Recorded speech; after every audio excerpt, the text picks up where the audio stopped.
The night sky above the village of Wanasari was thick with clouds, and rain poured endlessly, as though the heavens themselves mourned something unspeakable. Nadira sat in the back of a rusted minibus, staring at the mist-covered rice fields. She was 24, a college student from Jakarta, reluctantly returning to her grandmother's house. Her grandmother, Maksari, had grown old and fragile, but that was not the reason Nadira felt uneasy. It was the stories she had been told as a child. The story of Menjlang Angel, the old legend. The villagers whispered that death in Wanasari was never quiet. Before it came, a woman appeared. She wore a tattered white kabaya, her long black hair hanging over her pale face. She never knocked at the door, only at the windows, always at night, always staring in silence. By the time the first rooster crowed, someone in the household would be found lifeless. As a child, Nadira used to laugh at these tales. She thought they were nothing more than bedtime stories meant to keep children from sneaking out at night. But the older she grew, the more she noticed the fear in the villagers' eyes when the legend was mentioned. And now, after so many years, she was back. A rival. Maksari's house stood at the edge of the village, its wooden walls creaking under the weight of time. The smell of damp earth filled the air. Nadira pushed open the old door and was greeted by her grandmother's frail frame. "You came," Maksari whispered, clutching Nadira's hand. "You must not stay out after dark, my child. The time of Menjlang Angel is near." Nadira forced a smile. "Nenek, those are just stories." But her grandmother's eyes, clouded yet sharp, did not waver.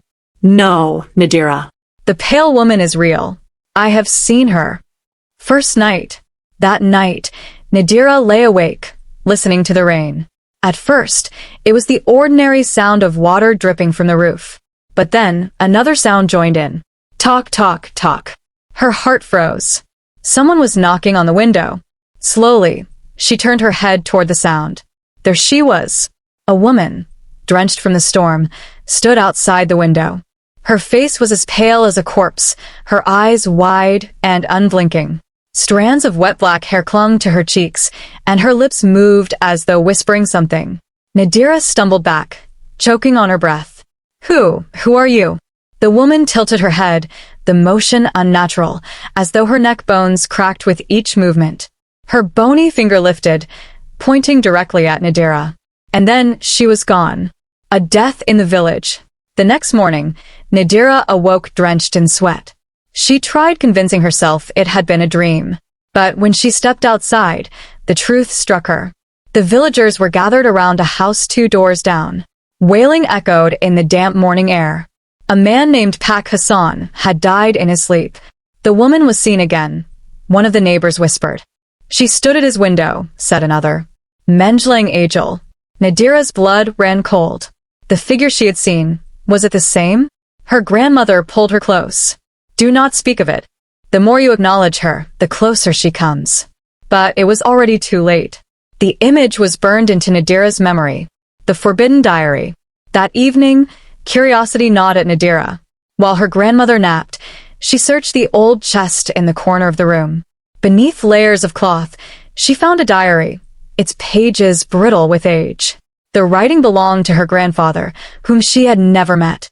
It told the story of the Pong Angel, a ritual keeper once responsible for protecting Wanasari.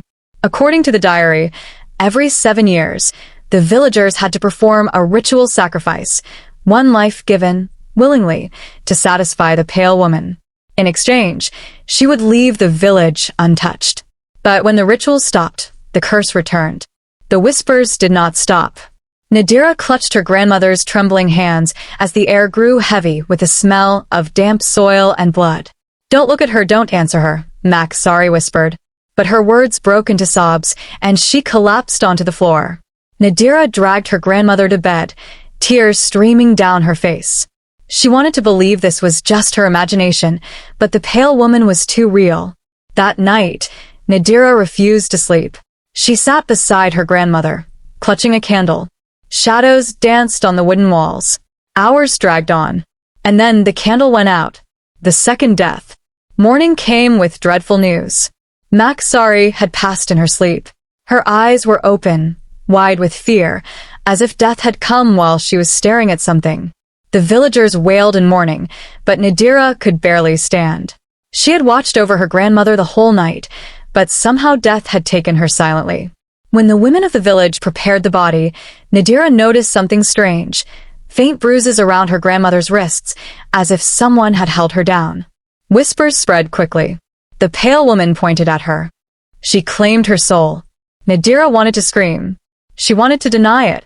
But deep inside, she knew her grandmother had been right. The curse was real, and now Nadira was alone. The stranger. That evening, while Nadira sat outside staring at the fog-covered rice fields, a man approached her. He was tall, dressed in dark clothing, and carried a bundle of strange herbs tied with red string. "You are Nadira?" the man asked in a low voice. "Yes," Nadira replied cautiously. "I am Surya. Your grandmother asked me to protect you." She knew the time was coming. Nadira frowned. "Protect me from what?" Surya's eyes grew dark. "From the Perempuan Menjlang Angel, the pale woman.